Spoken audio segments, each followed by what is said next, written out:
جس کا لغوی معنی سانچہ، چربا، ڈھانچہ یا قالب کے ہیں، لیکن ادبی اصطلاح کے مطابق خاکہ نگاری سے مراد کسی شخصیت کی ایسی لفظی تصویر ہے جو اس کے اصل خد و خال، کردار اور عادات و مشاغل کو اس جامعیت مگر اختصار کے ساتھ پیش کرے کہ قاری شخصیت کے بارے میں ایک واضح تصور اور تاثر قائم کر سکے۔ خاکہ نگاری کو شخصیت نگاری یا مرقع کشی کا نام بھی دیا جاتا ہے۔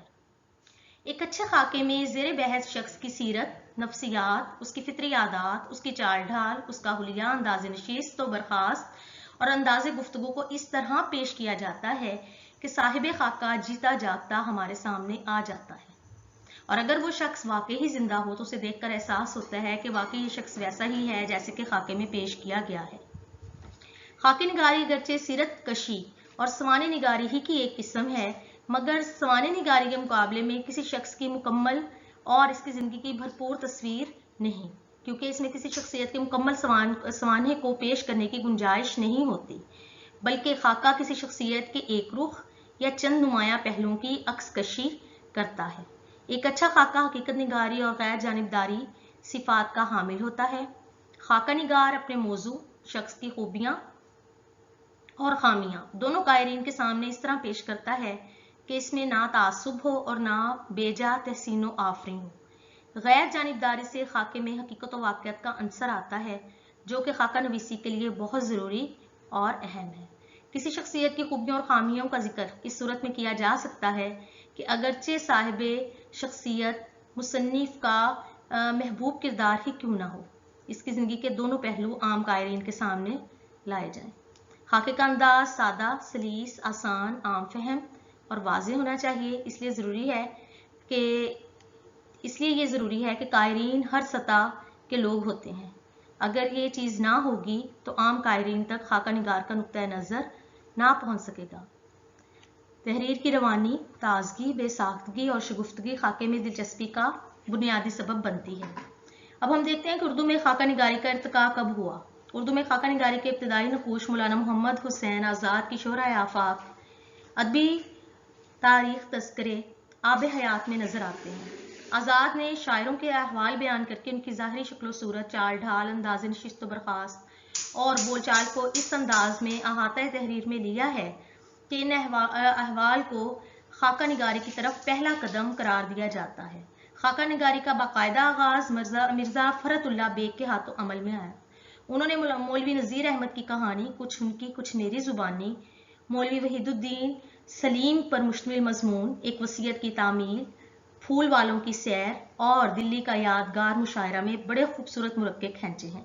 شاید ان کی یہ شعوری کوشش نہ ہو، تاہم ان کے خاکوں سے اردو شخصیت نگاری کی ابتدا ہوئی۔ انہوں نے اپنے استاد مولوی نذیر احمد کی سیرت کشی میں تو واقعی کمال کر دیا۔ اس کے علاوہ پروفیسر رشید احمد صدیقی، مولوی عبدالحق، مولانا چراغ حسن حسرت، رئیس احمد جعفری، عبد المجید سالک وغیرہ نے اس روایت کو مزید آگے بڑھایا۔ اب ہم آتے ہیں مولانا ظفر علی خان کے اس خاکے کی طرف جو چراغ حسن حسرت کی محنت کا اور ان کی صلاحیتوں کا منہ بولتا ثبوت ہے۔ سب سے پہلے کہ میں اس کے مشکل الفاظ و تراکیب اور تشریح کی طرف آؤں، اس کی کہانی اور اس کے خلاصے کی طرف آتی ہوں اور آپ کو بتاتی ہوں کہ انہوں نے اس میں کس طرح سے ان کی شخصیت کے مختلف پہلوؤں کو بیان کیا۔ وہ کہتے ہیں اب سے 10 سال پہلے کی بات ہے، جب میں نئی دنیا کے دفتر میں بیٹھا تھا، کسی نے آ کر کہا ذمہ دار صاحب آئے ہیں۔ میں ہڑبڑا کر اٹھ بیٹھا، کون ذمہ دار؟ اتنے میں مولانا شائق احمد عثمانی نے آ کر بتایا کہ مولانا ظفر علی خان آئے ہیں۔ یہ چراغ حسن حسرت کی مولانا ظفر علی خان سے پہلی ملاقات تھی جو نئی دنیا اخبار کے دفتر میں ہوئی۔ حسرت نے صرف مولانا کی تصویر دیکھی تھی اور تصویر سے شخصیت کا پورا اندازہ نہیں ہوتا۔ ان کا خیال تھا کہ مولانا آل انڈیا قسم کے لیڈر ہیں، اس لیے ان کی بڑی سی توند ہوگی اور سر پر امامہ ہوگا۔ لیکن حسرت کو مولانا سے مل کر اور انہیں دیکھ کر بڑی حیرت ہوئی، کیونکہ نہ ان کے سر پر امامہ تھا اور نہ ہی بڑی سی توند۔ حسرت کو شعر و شاعری سے عقیدت تھی اور مولانا کو سیاست سے دلچسپی تھی، اس لیے حسرت نے مولانا کو شعر و شاعری کی طرف لانے کی کوشش کی، لیکن مولانا ہندوستان کی سیاست پر ہی بحث کرتے رہے۔ ہندوستان کی جدید اصلاحات، round table conference, Simon commission, آئینی کمیشن، برکن ہیڈ، کامل آزادی پر گفتگو کرتے رہے۔ دیر تک یہ جھگڑا چلتا رہا، آخر مولانا کو فتح ہوئی اور سبھی نے شعر و ادب چھوڑ کر سیاست کی باتیں شروع کر دی۔ حسرت لاہور آ گئے اور کافی عرصہ تک ذمہ دار کے دفتر سے منسلک رہے۔ ایک رات پچھلے پہر مولانا نے حسرت کو جگایا اور باہر سیر کو چلنے کو کہا۔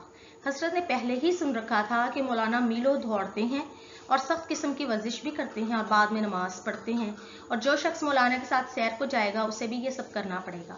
بس حسرت کو قاضی کی نصیحت یاد آ گئی اور انہوں نے ناسازی طبع کا بہانہ بنا کر اپنی جان چھڑائی۔ اس واقعے سے انہیں پتہ چلا کہ مولانا کو صرف دوڑنے، مقدر ہلانے یا اٹھانے کا شوق ہی نہ تھا، بلکہ نیزہ بازی اور شاہ سواری میں بھی خاص مہارت تھی۔ حیدرآباد میں وہ کچھ عرصہ فوج میں ملازم رہے۔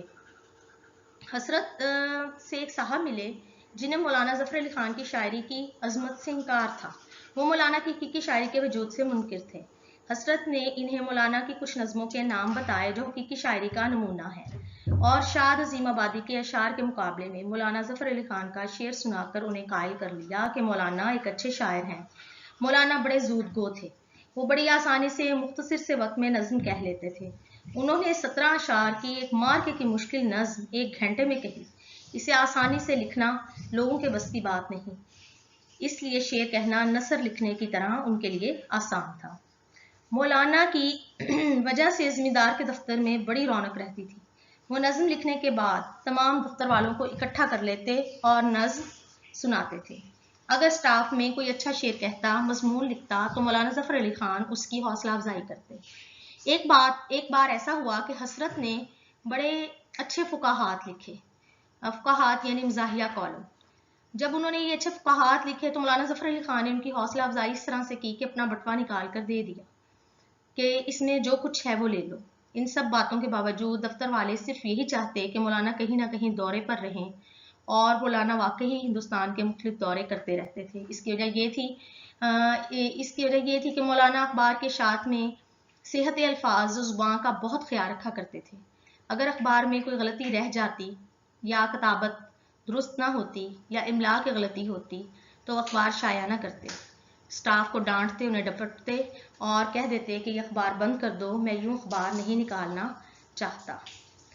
تو طالبات، یہ مولانا ظفر علی خان چیپٹر کا خلاصہ اور مختصر طور پہ جو میں نے آپ کے سامنے بیان کیا ہے، اور جس سے آپ کو اس چیپٹر کے بارے میں کافی حد تک واقفیت ہو گئی ہے۔ اب انشاءاللہ اس اگلے لیکچر میں آپ کو اس چیپٹر کے مشکل الفاظ و تراکیب کے معنی اور اس کی تشریح کراؤں گی۔ اگلے لیکچر تک کے لیے اللہ حافظ، اپنا خیال رکھیے گا۔